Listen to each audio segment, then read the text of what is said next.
The other week, my official Gopro acrylic housing unit latch snapped right in half. There's a big flaw in those when you're locking it down right on the left side of the latch. There's a weak spot and it's going to break on you quite a bit. So first of all, this endorsement is not paid for. I actually paid for this unit. I had it shipped out. I've tried it out.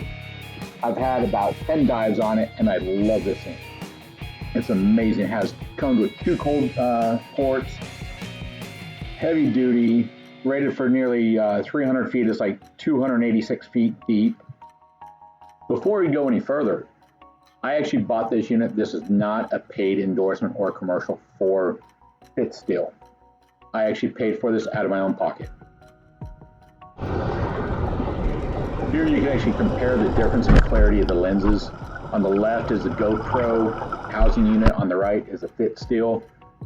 Clarity is so much better, so much cleaner. I did go ahead and put the scratch resistant lens over it from Gopro. This is an amazing unit. You can't compare the price.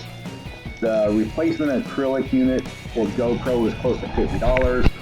FitStill all aluminum unit, the housing unit with 2 cold ports, all this other stuff, like $37.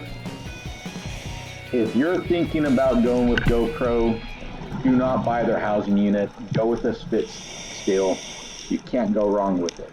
If you have any problems, any questions, concerns, please make the comments below and let me know.